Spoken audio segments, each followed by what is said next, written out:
네, 여러분의 노후 준비 얼마나 되셨나요? 올바른 퇴직금 활용과 함께 재무설계 교육을 위해 찾아왔습니다. 안녕하세요, 김정은입니다. 오늘도 여러분들에게 풍성한 정보를 전해주실 분이죠. 박종진 전문가와 함께 할게요. 안녕하세요. 네, 안녕하세요. 재무설계사 박종진입니다. 네, 오늘 말씀도 너무 기대가 되는데요. 주제가 굉장히 솔깃합니다. 오늘의 주제는 단독 명의로 할까, 공동 명의로 할까? 부동산 관련 내용인데 최근 들어 종부세, 즉 종합부동산세가 계속해서 바뀌면서 이게 어느 쪽을 따라가야 되는 건지 많은 분들이 고민하고 걱정하고 있다는 이야기 저도 들어봤는데요. 참고할 만한 자료, 의사결정에 있어서 어떤 자료를 보는 게 좋을까요, 전문가님? 이게 워낙 짧은 기간 동안에 변화된 내용들이 많고 법규나 정부 규제들이 이렇게 계속 쏟아지다 보니까 전문가들조차도 그 내용에 대해서 정확하게 알지 못하고 해석에 있어서 분분한 경우가 많습니다. 네. 실제로는 이제 그 양도세나 이런 관련된 부동산 관련된 세금에 대해서 나는 업무를 하지 않겠다 손들어버린 세무사도 있을 정도라고 그래요. 네. 그래서 이런 부분에 있어서는 아무래도 이제 해당 업무에 대한 정부의 이제 주무부처에서 나오는 자료들을 가장 신뢰할 수 있는 자료를 볼 수가 있고요. 네. 그걸 가지고 판단하시는 게 가장 오류를 줄일 수 있는 방법이라고 생각이 됩니다. 그래서 책 한 권을 추천해 드리고 싶은데 국세청에서 이렇게 갈수록 복잡해지는 부동산 관련된 세금에 대해서 이해를 높이기 위해서 지난 3월 4일에 주택의 취득부터 시작해서 보유하고 있는 기간 동안에 또 임대나 양도 그리고 상속 증여와 관련된 주택과 관련되어 있는 모든 세금을 총망라해서 책자를 내놨는데 이름이 이제 주택과 세금이라는 이름으로 발간을 했습니다. 그래서 그 책을 좀 참고를 하시면 좋을 것 같고요. 네. 한 시중에서 한 7,000원 정도로 판매가 되고 있는데 워낙 관심이 많다 보니까 아마도 이번 주 중으로 해서 이북 형태로 배포를 한다는 기사를 본 것 같아요. 그래서 네. 구입하지 않으셔도 또 그렇게 그런 형태로 활용할 수 있지 않을까 생각이 됩니다. 주택과 세금이라는 책입니다. 이제 온라인 인터넷을 통해서도 볼 수 있게 배포가 될 예정이라고 하니까요. 여러분도 한번 참고해 보시면 좋을 것 같습니다. 계속해서 바뀌는 이 종합부동산세, 현재 상황이 중요하잖아요. 그에 대한 이야기 책에서도 찾아보실 수 있고요. 또 오늘 박종진 전문가님과 함께 하니까 우리 박종진 전문가님도 시청자분들에게 정리해 주실 거죠? 당연하죠. 네. 제가 이제 궁금증을 해소해 드려야 되겠죠. 네. 뭐 다는 못하겠지만 그래도 가장 중요한 부분들 위주로 오늘 이 시간을 통해서 먼저 전달을 해드리겠습니다. 올해부터 이제 변화되는 부분이 아마 제일 관심이 많으실 텐데요. 주요 포인트를 이제 5개로 잡았어요. 그래서 먼저 주요 변화 포인트를 설명해 드리고 나서 구체적인 내용들을 좀 몇 가지 더 소개해 드리도록 하겠습니다. 올해부터 바뀌는 포인트는 5가지인데요. 첫째는 이제 개인과 법인이 부동산을 소유할 수 있잖아요. 그 개인과 법인에 있어서의 이제 그 종합부동산세 상한이 있어요. 상한이라는 건 뭐냐면 너무 급격하게 세금이 올라가면 안 되니까 네. 작년 대비 올해는 요만큼까지만 이제 올라갈 수 있다. 네. 부과를 할 수 있다. 그 이상은 더 부과할 수 없다라고 이제 제한을 만들어 놓은 건데, 주택 2채 이하의 보유자인 경우에는 작년 세금 대비 150%까지, 1.5배까지만 인상이 될 수 있고, 법인에 대해서는 이미 정부가 갖고 있는 생각이 법인의 부동산 소유는 인정하지 않겠다. 그래서 혜택을 주지 않겠다기 때문에 상한선이 없습니다. 폐지됐어요. 네. 그래서 법인의 경우에는 조금 부담스러우실 수 있고요. 그 다음에 조정 대상 지역의 경우에서 만약에 2채를 갖고 있거나 또는 3채 이상은 뭐 조정 지역 상관없이 전국 어디든 3채 이상 보유를 하고 있다. 이 경우에는 300%가 이제 상한선으로 정해져 있습니다. 네. 근데 이제 혼란스러워들 하시는 게 작년에 부과받은 세금 대비 이 상한선보다 나 더 오르게 부과가 됐는데 이런 분들이 있으실 거예요. 나중에 네. 이제 부과를 받아보시면. 근데 그게 왜 그러냐면 이 상한선이라는 것이 실제 부과받은 세금 대비 150%, 뭐 300% 이렇게 상한선이 정해지는 게 아니라 작년도치 계산값 기준입니다. 그래서 사실은 실제 부과받은 세금에 비해서는 조금 이 상한선 비율보다 더 높게 부과가 될 수 있다는 점은 좀 참고를 하실 필요가 있을 것 같고요. 네. 두 번째 포인트는 기본 공제액인데 이제 법인의 경우에는 상한선도 없지만 이제 기본 공제액을 6억 원 해주던 걸 이제 폐지했어요. 그러니까 공제액이라는 건 결국에는 공시지가에서 공제액을 빼서 과세 표준을 만드는 건데 공제액이 클수록 사실 과세 표준이 낮아지니까 세액이 줄어드는 효과가 있는 거거든요. 근데 네. 법인에 대해서는 그런 혜택을 주지 않겠다는 게 이제 방침이라서 올해는 혹시 뭐 작년에 이 세제 개편들이 많이 발표가 되면서 법인들은 이미 부동산을 많이 정리한 분들이 계시긴 하지만 아직까지도 보유를 하고 계시다면 조금 어려움이 발생할 수 있다는 점을 아셔야 될 것 같고요. 네. 세 번째 포인트는 1가구 1주택자의 세액 공제인데요. 1주택자의 경우에는 이제 고령자, 나이가 많이 드신 분들은 사실은 이제 은퇴를 하셔서 주택만 갖고 계시고 특별한 소득이 없는, 근로소득이나 사업소득이 없는 분들이 많잖아요. 네. 그래서 고가주택을 갖고 있다 하더라도 조금 배려를 해줘야 되지 않느냐. 그래서 이제 고령자 공제라는 게 있어요. 그래서 한 20%에서 40% 적용이 되는데, 그리고 또 오래 보유하신 분들, 어떤 투자의 목적, 이 시세 차익의 목적이 아니라 거주의 목적으로 오랫동안 보유하신 분들에 대해서는 또 혜택을 드리기 위해서 장기 보유 공제가 한 20에서 50% 적용이 됩니다. 네. 그래서 두 가지를 합산을 했을 때는 총 공제 한도는 한 80%까지만 이렇게 공제가 되는 것으로 적용이 되게 되어 있어서 1주택자들은 아무래도 좀 부담이 적을 수 있다라는 부분들은 이제 장점이 되겠고요. 네 번째 포인트는 이제 가장 혼란이 많고 궁금해하시는 것 중에 하나인데, 부부가 이제 공동 명의로 1주택을 보유했을 경우, 네. 사실은 이게 정부가 권유했던 부분이기도 하거든요. 과거 몇 년 전에는. 왜냐하면 이제 여권 신장의 측면도 있고, 그 다음에 실제로 맞벌이 부부들도 많다 보니까 네.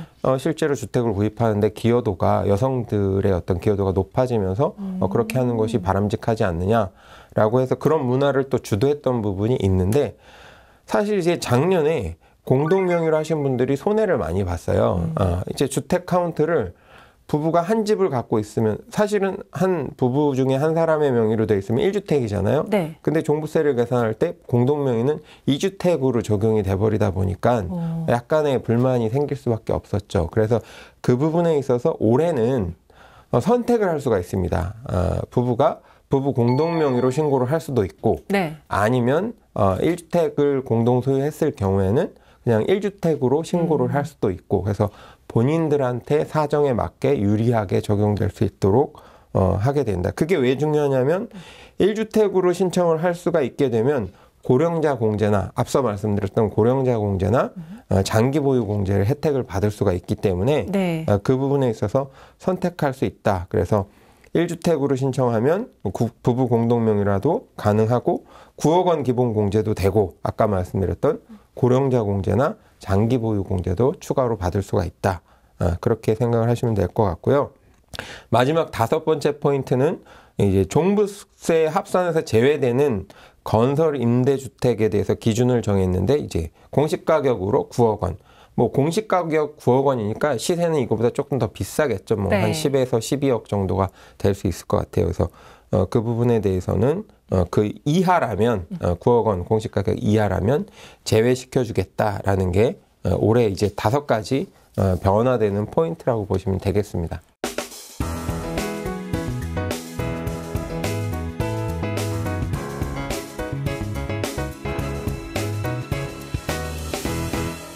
주요 내용을 요약을 해주셨는데, 그럼에도 우리가 정의만 들으면 좀 다소 헷갈리잖아요. 그래서 우리 시청자분들이 이해하기 쉽게 실제 사례 혹은 Q&A로 한번 여쭤봐도 괜찮을까요? 네, 그렇게 하시죠. 네, 그러면은 첫 번째 질문 드려볼게요. 이제 배우자와 하나의 주택을 같이 공동 소유하는 경우에 종부세 1가구 1주택 적용을 받을 수 없는지 많은 분들이 좀 혼란스러워 하시거든요. 1주택 공동 소유의 경우 1가구 1주택을 적용받을 수 있나요?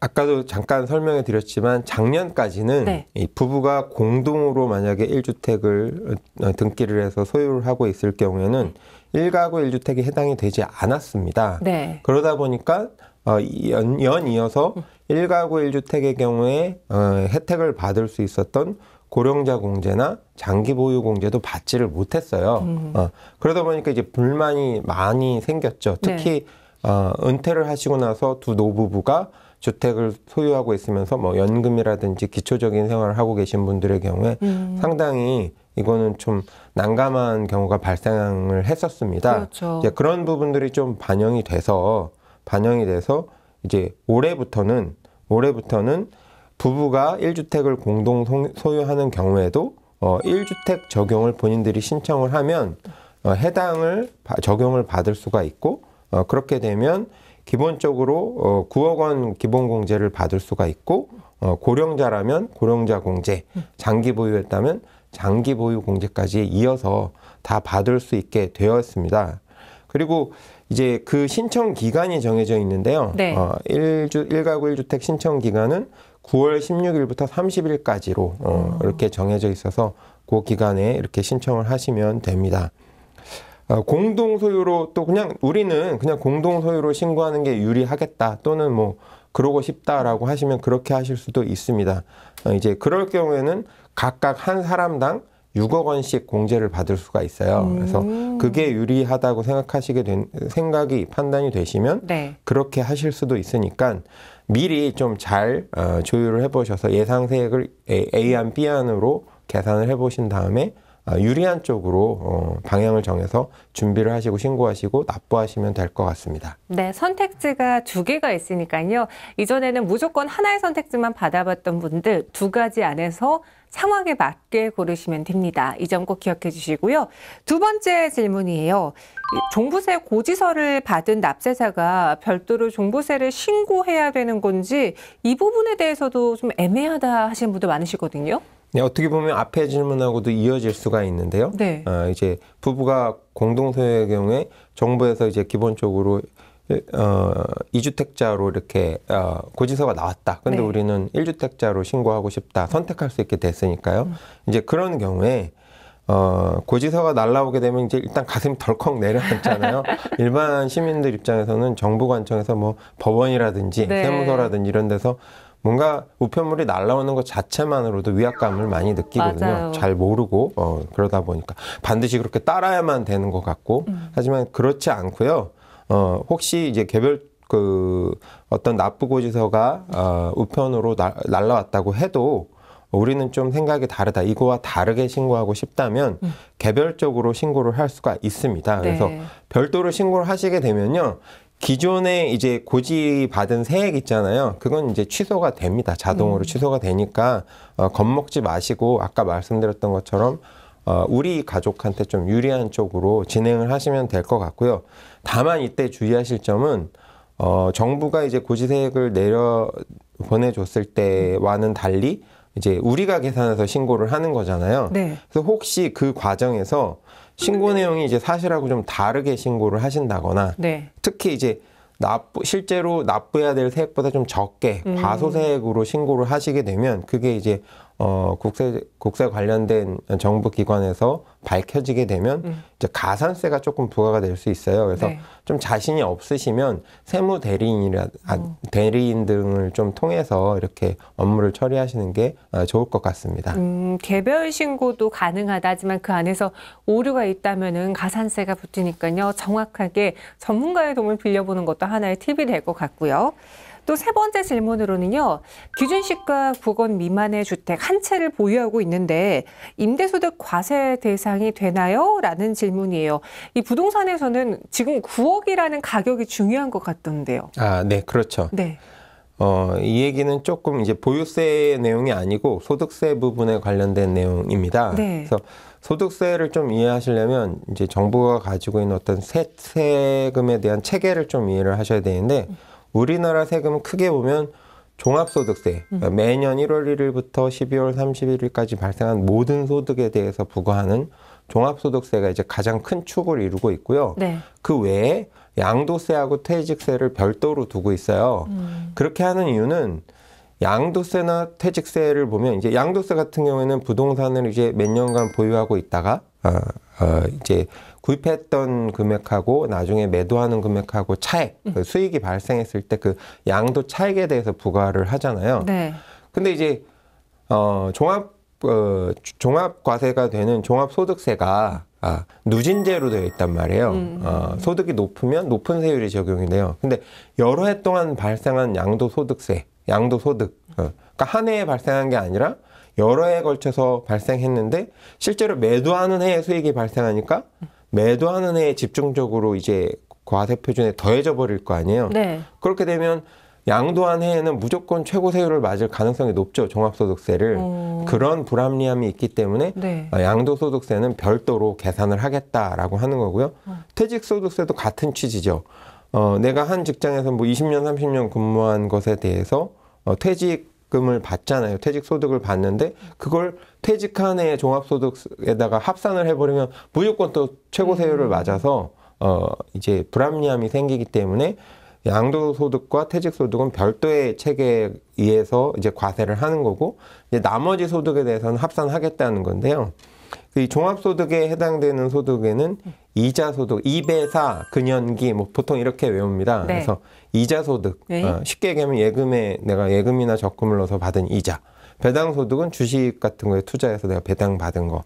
그다음에 사업소득은 내가 이제 어떤 사업의 주체가 돼서 어떤 행위를 하고 그것에서 얻은 소득. 네. 그리고 가장 많은 게 이제 근로소득이겠죠. 그렇죠. 내가 어떤 회사에 취직을 해서 그 회사로부터 급여를 받은 케이스. 그리고 연금소득은 연금 상품을 통해서 내가 받는 소득. 기타 소득은 그 외에 나머지 것들. 내가 주로 어떤 하는 사업이나 근로 행위 외에 별도의 어떤 행위에 의해서 약간 소득을 받은 경우인데, 이 모든 것들을 다 합산해서 종합소득으로 과세를 하게 되는데요. 부동산 임대소득은 이 세법이 예전에 바뀌기 전에는 사실 부동산 소득이라고 따로 별도로 있었어요. 근데 이제 네. 그걸 사업소득에다 합산했습니다. 결국에 부동산 임대도 사업 아니냐. 그러니까 부동산 임대 소득도 사업소득에다 넣자 해서 지금은 사업소득에 포함이 되고 있습니다. 그래서 그 임대소득 과세 대상이 되나 안 되나, 내가 갖고 있는 기준시가가 부동산의 기준시가가 얼마냐에 따라서 이 질문인데, 다시 네. 원래 질문으로 돌아오면요. 주택 한 채를 소유한 사람은 기준시가가 9억 원을 초과할 때만 과세가 됩니다. 그래서 이때 이제 월세 수익을 주택 임대소득으로 보고 과세를 하겠죠. 그런데 주의하실 점은, 만약에 내가 주택 2채 보유자다. 그러면 기준시가 상관없어요. 그냥 무조건 모두 월세 수익을 기준으로 과세를 하게 됩니다. 네. 만약에 3채면 어떨까요? 3채면 전세금과 월세 수입을 다 임대 수익으로 보고 세금을 매깁니다. 그러면 전세 같은 경우는 어떻게 소득으로 볼 거냐인데, 이제 월세로 전환하는 정부 기준이 있습니다. 그래서 전환을 해서 모두 다 수익으로 보니까 크게 보면 이제 다주택자한테는 모든 소득을 다 과세하겠다, 이렇게 보시면 될 것 같아요. 그래서 만약에 기준시가가 9억 원을 넘겼다면 네. 이제 이런 문제가 생길 수 있겠죠. 원래는 9억 원이 아니었는데 연중에 9억 원으로 넘어갈 수가 있잖아요. 올라서요. 예, 네. 예. 그렇게 되면 이제 종합소득세는 1월 1일부터 12월 말일까지인데 이게 애매해지는 거죠. 이제 그럴 경우에는 만약에 연중에 넘어갔다, 9억 원을 넘어갔다 하더라도 넘긴 해에 모든 월세 소득을 임대소득으로 신고하셔야 돼요. 요 4월 달에 9억 원 이상이 됐으니까 3월까지는 빼고 신고를 하시면 되는 게 아니라는 거예요. 그래서 그거 주의하셔야 되고요. 그런 부분을 놓치지 마셔야 될 것 같습니다. 네. 만약에 11월에 9억 원을 넘기게 되면 좀 아쉬운 상황이겠네요. 그렇죠. 12월에 넘긴다면 진짜 네. 아쉽겠죠. 근데 보통 기준시가라는 게 네. 6월 달에 보유세를 부과하기 위해서 이제 매년 한 번씩 바뀌기 때문에 네. 매달 바뀌는 건 아니거든요. 그래서 보통 연초에 요 3월식이나 요때쯤 해서 2월, 3월식에 바뀌기 때문에 그 부분은 크게 걱정 안 하셔도 될 것 같아요. 다행입니다. 네. 우리 박종진 전문가님 모르는 게 없으시죠? 이렇게 여러분들의 궁금증 제가 대신해서 해소해드리고 있고요. 네 번째 질문으로 넘어가 볼게요. 이런 사례도 분명히 있을 겁니다. 원래는 부부가 각각 한 채씩 집을 소유하고 있다가 이혼을 하면서 지난해 6월에 이혼해 1주택자가 되었을 때 기준시가가 8억 원대라면은 월세 임대소득에 대한 세금을 내야 하는 건가요? 라는 질문도 있을 텐데요. 그러니까 기존에는 부부가 두 개의 집을 갖고 있다가 이혼을 하면서 나는 1주택자가 된 거예요. 그럴 때는 그렇죠. 어떻게 할까요? 이혼 전에는 부부가 2주택 이상 소유를 한 거잖아요. 그럼 아까 설명해 드리기를 두 채 이상 보유자는 기준시가 상관없이 무조건 월세소득에 대해서 과세된다고 말씀드렸죠. 네. 당연히 그러니까 이혼 전 그 기간까지 받았던 월세소득에 대해서는 월세에 대해서 신고하셔야 돼요. 근데 이혼 뒤에는 네. 각자가 1주택자가 됐잖아요. 그렇게 되면 이제 1주택으로 적용을 받게 되는 거죠. 그런데 9억 원 초과일 때만 1주택자는 9억 원 초과일 때만 월세 소득이 과세 대상이 된다고 말씀드렸잖아요. 네. 근데 이제 아슬아슬하게 8억이잖아요. 각각 8억이 된 거잖아요. 네. 이 경우에는 당연히 과세되지가 않습니다. 그래서 그 이후 기간에 대한 월세 소득은 세금을 내지 않으셔도 돼요. 이렇게 임대소득과 관련해서 궁금한 경우에는 기억해야 될 키워드가 9억 원, 그리고 주택수가 두 채 이상이냐, 이것이 중요할 것 같고요. 이번에는 증여에 대한 질문도 드려볼게요. 사실 부모로부터 증여받은 재산을 다시 부모님께 돌려드리는 경우도 있는데 이때도 증여세 신고 납부 대상이 되는지 궁금해요. 라는 질문 많이 받아보셨죠? 그렇죠. 네. 예, 증여에 관련된 질문이 많이 늘었습니다. 왜냐하면 작년에 이제 부동산 가격이 많이 오르고 이렇게 종부세나 보유세, 뭐 양도세 이런 것들이 다 올라 버리니까 네. 출구를 찾지 못하셨던 분들이 다주택자, 나이 드신 다주택자 어르신들이 자녀에게 증여를 좀 고려를 하셔서 실행을 하신 분들도 많고 네. 지금도 고민하고 계신 분들이 많은 걸로 알고 있습니다. 그래서 이 부분 좀 정확하게 알아놓으시면 좋은데요. 증여받은 재산의 경우에는 이제 증여세 신고 기한이라는 게 있어요. 네. 증여를 했다라고 하면 좀 여유를 주는 거죠. 증여했다고 뭐 내일 바로 신고 안 하면 가산세부터 이건 좀 너무 가혹하잖아요. 그래서 증여일이 속한 달에 말일로부터 3개월 이내에 신고를 해야 됩니다. 예를 들면 지금 3월 25일인데 네. 이 기준으로 보면 제가 오늘 만약에 자녀에게 증여를 했다라고 가정하면 오늘 이번 달이 속한 말일이 3월 31일이잖아요. 네. 3월 31일로부터 3개월 이후니까 6월 30일까지겠죠. 6월 30일까지만 제가 신고를 하게 되면 됩니다. 네. 그런데 그 신고 기한 이내에 제가 마음이 바뀔 수 있잖아요. 그렇죠. 자녀가 갑자기 버릇없이 대한다든지 아니면 네. 좀 더 다른 방법으로 진행하는 것이 이제 세금이라든지 여러 가지 가족 간의 문제에 있어서 더 좋은 해결 방안이 될 수 있다든지 하면 취소를 할 수 있잖아요. 네. 그래서 증여를 했다고 해도 아직 아까 말씀드린 증여세 신고 기한 이내에만 철회를 하게 되면 반환하는 거죠. 안 주는 거죠. 다시 네. 그냥 내 걸로 돌려놓는 겁니다. 그렇게 하시게 되면 이제 국세청에서는 아예 처음부터 증여가 없던 걸로 간주를 해줍니다. 그러니까 당연히 증여세는 발생하지가 않겠죠. 네. 이제 다만 신고 기간이 지난 다음에 반환을 할 수도 있잖아요. 어떤 그렇죠. 의사결정 타이밍이 늦어서 그렇게 되면 반환 시기에 따라서 이제 다시 돌려줬다 하더라도 증여로 판단해서 증여세를 내야 돼요. 그래서 신고 기한 이내에 신고도 하셔야 되지만 네. 혹시 반환을 하시려고 하면 신고 기한 이내에 하셔야 어떤 불필요한 세금 지출을 줄일 수가 있다. 그래서 꼭 잘 알아놓으시기 바라요. 이게 좀 어렵잖아요. 증여한 날로부터 그 달이 속한 말일로부터 3개월 이후기 때문에 조금 어렵습니다. 그래서 네. 제가 일부러 예를 들어드린 거거든요. 그래서 네. 잘 기억해 놓으시면 되고요. 신고 기한이 지났어요. 그리고 이제 그로부터 3개월 그로부터 3개월 이내에 돌려주면 애초에 이제 증여를 한 것에 대해서는 증여세를 납부를 해야 된다고 제가 말씀드렸잖아요. 네. 다만 여기서도 조금 배려를 해줘서 사실은 증여를 했기 때문에 1차로 증여세를 냈죠. 네. 그런데 다시 또 증여가 되는 거잖아요. 그렇죠. 그 이후 신고기간 이후에 다시 되돌려주면 그럼 사실 또 증여세를 내는 게 맞거든요. 원칙상. 근데 그러면 너무 가혹하니까 네.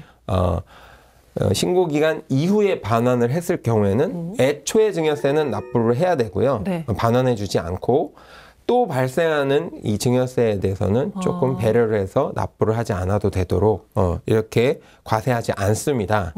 다만 또 여기서도 예외 사항이 있어요. 네. 주의하실 점은 이 증여 자산이 현금일 경우에는 3개월 신고기한 이후에 반환을 할 때 네.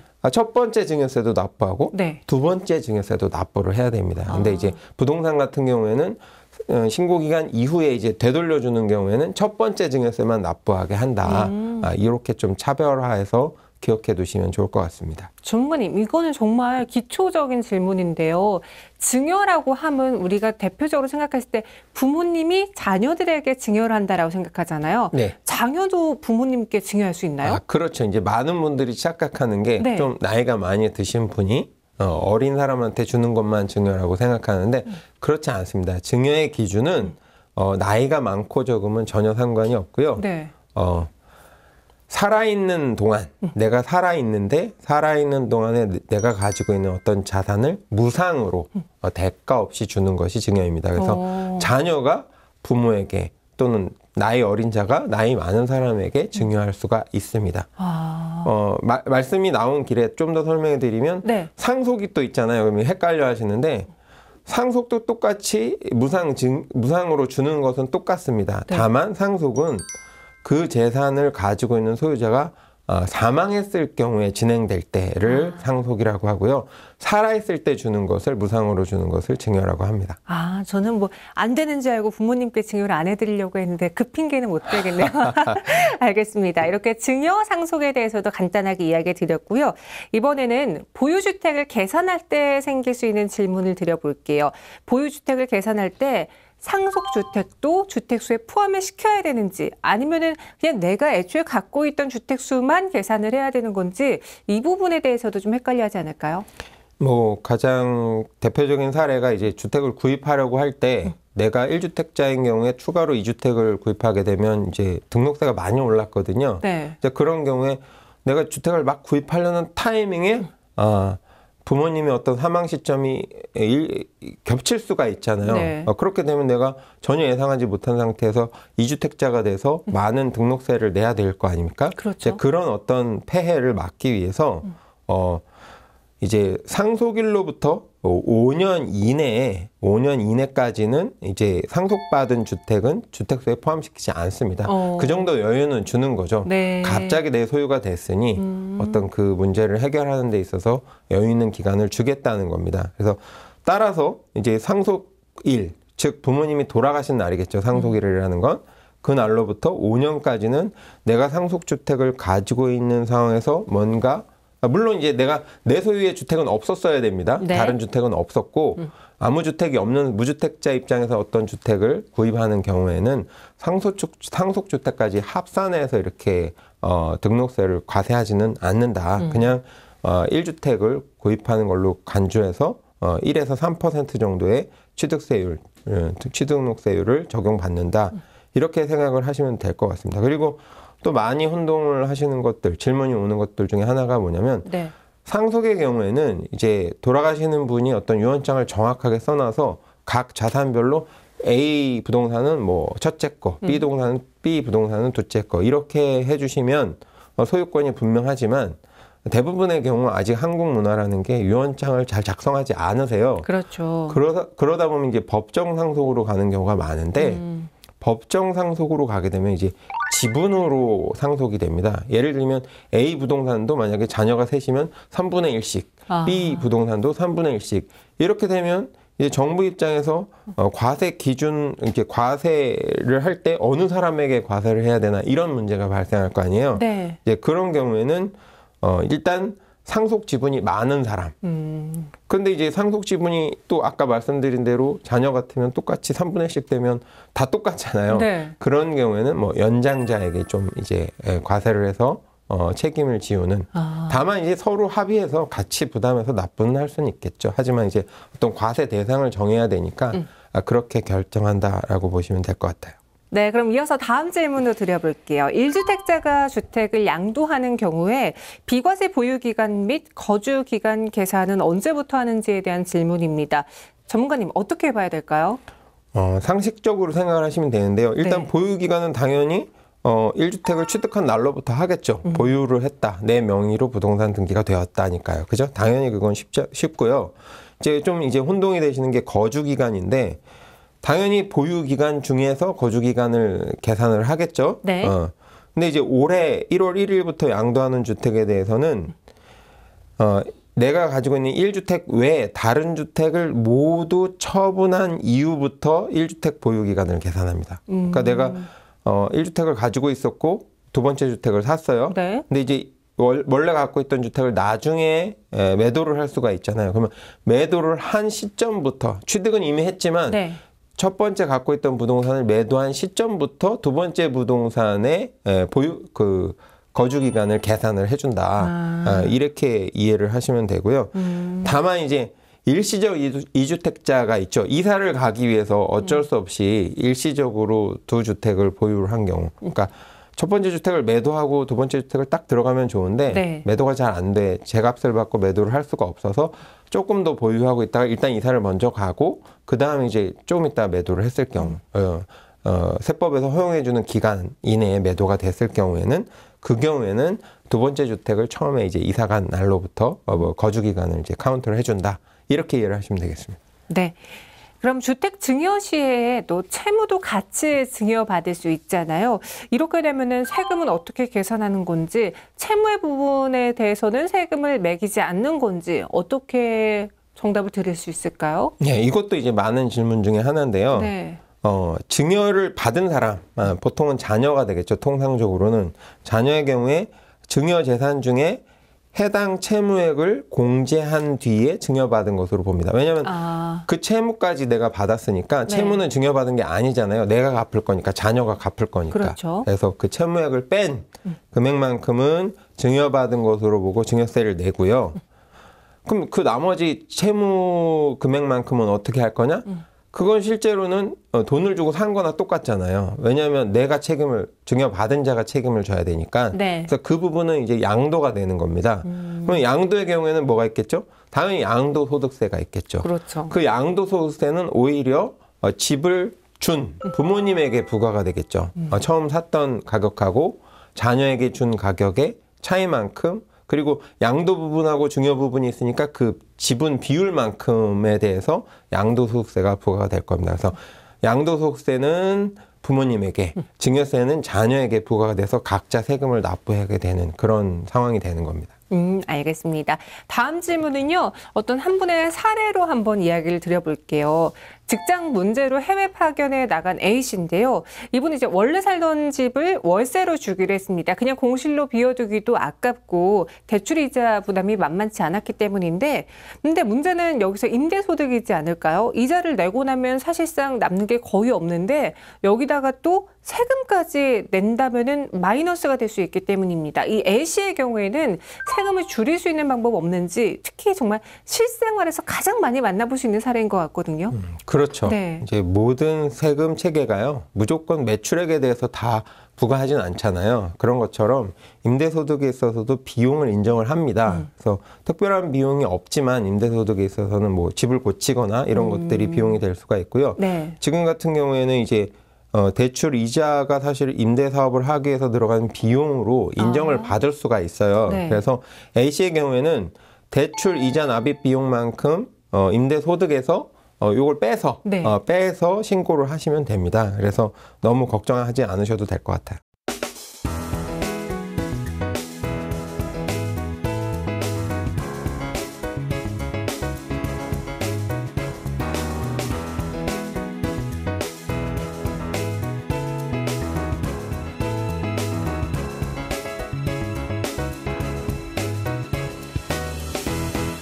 지금까지 올해부터 변경되는 종합부동산세 관련 내용들을 살펴봤는데 아마도 시청자분들이 가장 궁금해하시는 건 공시가격이 같다라는 가정하에 1주택을 부부가 공동 소유했을 때 혹은 2주택을 부부가 각자 소유했을 때 혹은 2주택을 부부가 공동 소유했을 경우에 납부해야 하는 종부세가 얼마나 차이 날까라는 것 같은데요. 우리 전문가님이 좀 정리를 해 주실까요? 네, 안 그래도 이게 원칙에 대한 설명만으로 좀 이해가 어려우실 것 같아서 사례를 좀 준비를 해왔어요. 네. 사례를 말씀드리기 전에 좀 이해를 돕기 위해서 올해 종부세가 어떻게 부과해야 되는지 한 번 더 요약을 해드릴게요. 항상 세액은 과세표준 곱하기 세율입니다. 네. 과세표준이라는 건 또 뭐냐 그러면 부동산의 경우에 주택의 경우에는 공시지가 정부가 정한 공시지가 각각의 부동산 하나하나마다 발표한 공시지가에서 공제액을 뺀 것이 이제 과세표준이 되는 건데요. 네. 결국에 이제 공제 금액이 커지면 과세표준은 떨어지고 그렇게 되면 세율도 낮아지고 해서 적은 세금을 내는 거고 공제 금액이 작거나 또는 과세표준이 높거나 기준시가가 높거나 이렇게 돼버리면 과세표준도 높아지고 세율도 높아져서 많은 세금을 내는 이런 룰이 되어 있는데 네. 이제 다주택자가 이제 이중으로 불리해졌습니다, 올해. 왜냐하면 일단은 1주택의 경우에는 공제 금액이 9억 원이에요. 그런데 2주택자 이상 다주택의 경우에는 6억 원밖에 공제를 안 해주니까 과세표준이 높아지겠죠. 또 한 가지, 적용 세율도 1주택자는 0.6에서 3% 세율을 적용받는데 종부세에 있어서 2주택 이상은 1.2에서 6%를 적용받습니다. 그 얘기는 곱하기를 하는 데 있어서 과세표준도 높고 네. 같은 주택이라고 할지라도 과세표준도 높고 그 다음에 세율도 높아지니까 곱하면 만약에 2배가 된다. 이해하기 쉽게 말씀드리면 세액은 4배가 되는 겁니다. 쉽게 네. 얘기하면. 그래서 당연히 다주택자는 불리할 수밖에 없다.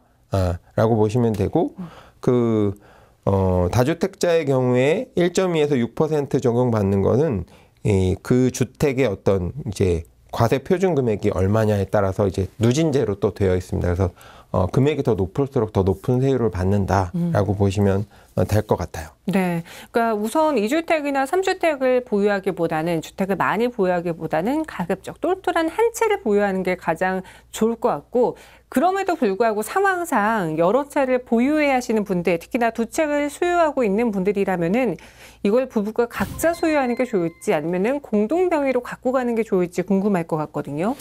네, 그 부분에 있어서 만약에 예를 들어서 네. 이제 부부가 갖고 있는 주택에 있어서 2020년에는 총 공시가격이 2주택인데 총 공시가격이 합쳐서 20억이었다.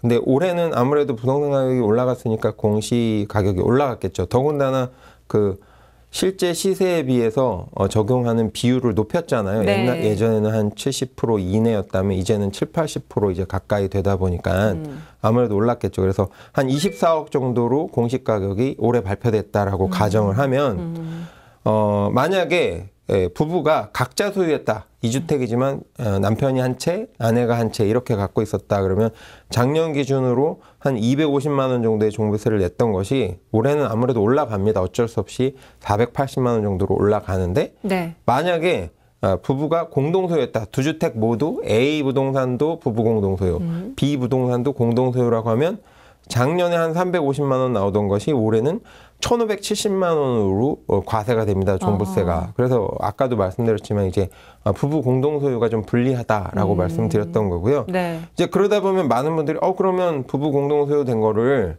그냥 각각으로 명의를 바꾸면 되는 거 아니냐 쉽게 생각하시는데 그게 그렇지 않은 게 그렇게 바꾸면 아까의 사례의 경우 한 1,000만 원 정도가 세이브가 되죠. 네. 세액이 세이브가 되지만 그 과정에서 증여세 그리고 취득세가 또 부과가 됩니다. 그래서 실제로는 한 1억 정도가 발생하기 때문에 1,000만 원 아끼자고 1억을 지출하는 것이 과연 현명한가 네. 이 부분을 좀 고민을 하셔야 됩니다. 그래서 이미 부부 공동 소유가 돼 있는 분들은 조금 신중하실 필요가 있고요. 새로 구입을 하신다라고 한다면 부부 공동 소유 명의보다는 각각의 명의로 등기를 하는 것이 유리하다. 이렇게 정리를 해드릴 수 있을 것 같아요. 네. 공동 명의를 할지 각자 소유를 할지 또 종부세 관련해서의 궁금증들 다 해결해 봤고요. 이번에는 최근 세간을 뜨겁게 만들었던 이슈 LH 사태에 대한 이야기도 들어볼게요. LH 그리고 신도시 이 이야기를 많은 분들이 나눠보셨을 텐데 3기 신도시 전망에 대해서 박종진 전문가는 어떤 의견 갖고 있나요? 예, 뭐 사람마다 전문가마다 의견이 다르니까 제 의견이 꼭 정답이라고 말씀드릴 수는 없고요. 그냥 여러 사람들이 보편적으로 생각하는 정도의 내용이다. 이렇게 이해를 하시는 게 좋을 것 같습니다. 수도권의 이제 2기 신도시 발표 이후에 3기 신도시가 발표가 됐어요. 네. 인천 계양, 부천 대장, 뭐 고양 창릉, 남양주, 왕숙, 하남 교산 이렇게 5개가 먼저 발표가 됐고 올 2월 24일에 광명하고 시흥이 이제 추가로 발표가 된 상황인데 2021년 인천 계양에 1,100가구, 그 다음에 9월 10월에 남양주 왕숙에 1,500가구를 필두로 해서 이제 계속 청약 분양 일정이 잡혀 있습니다.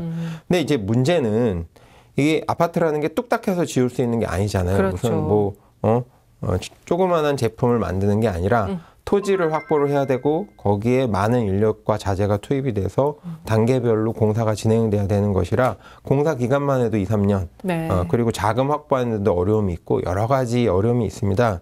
그래서 수도권 3기 신도시가 분양 이후에 얼마 후에 완공이 돼서 입주를 할 것인가 그걸 정확하게 말씀드릴 수는 없지만 이전에 이루어졌던 어떤 사업을 참고로 해보면 참고는 할 수가 있거든요. 그래서 보금자리 주택 사전 예약제가 있었어요.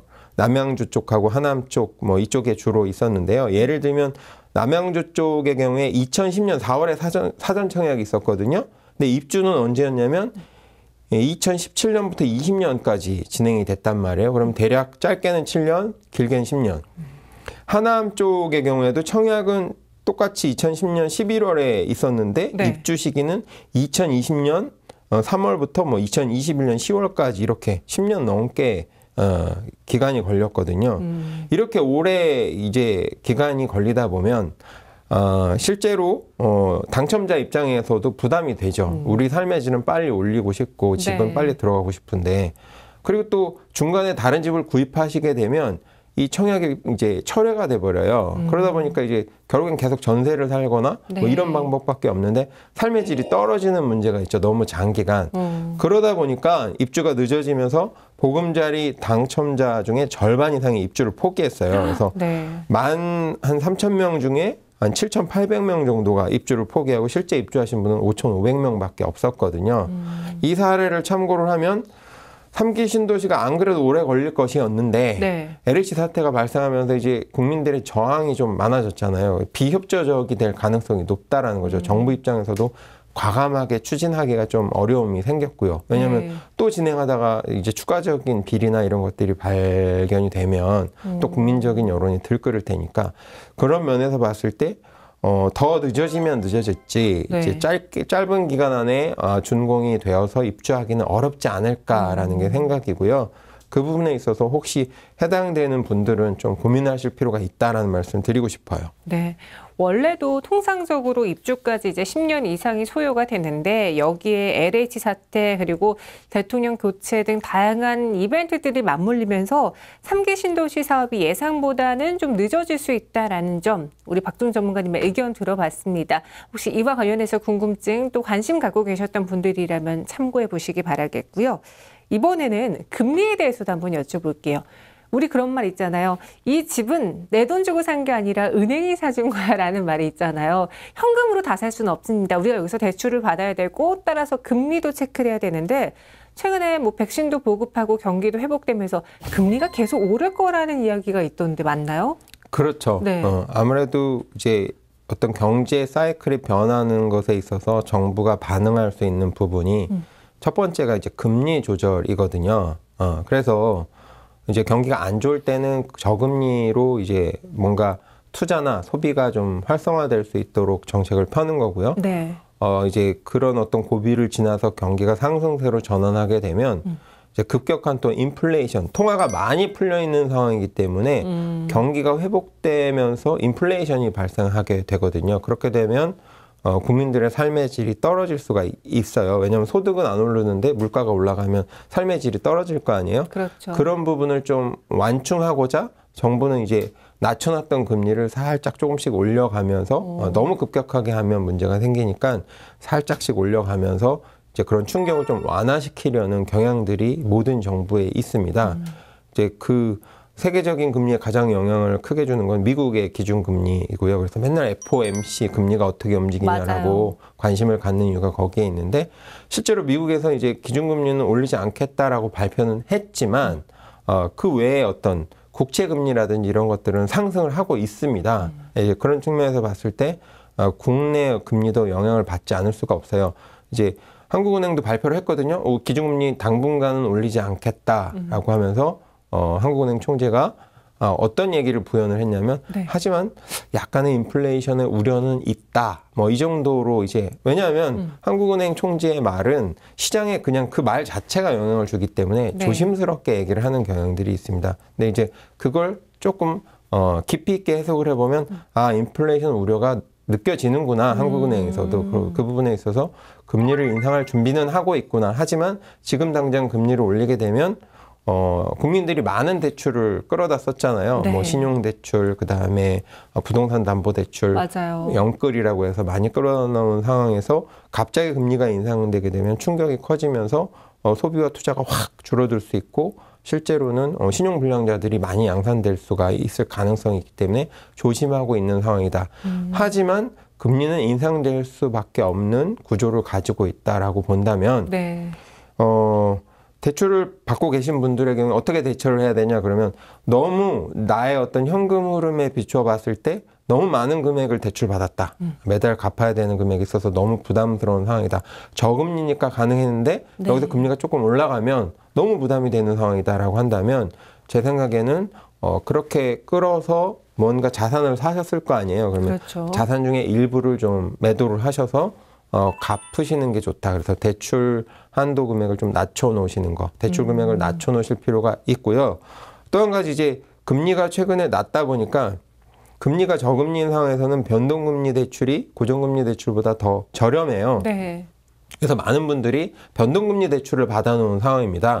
근데 이제 슬슬 지금 제가 시장을 보니까 주택담보대출의 경우에도 과거 이제 변동금리가 낮을 때 고정금리만큼 거의 올라왔거든요. 근데 네. 이제 좀 있으면 역전이 될 수도 있는 상황입니다. 그래서 제가 봤을 때는 고정금리 대출 쪽으로 전환을 하시는 것을 좀 고려를 하실 필요가 있다. 이제 다만 최근에 대출 받으신 분은 이렇게 전환을 하게 되면 주택담보대출 같은 경우에 중도상환 수수료 같은 게 있어요. 이제 그런 부분은 좀 고려를 하셔서 결정을 하셔라 라고 말씀드리고 싶습니다.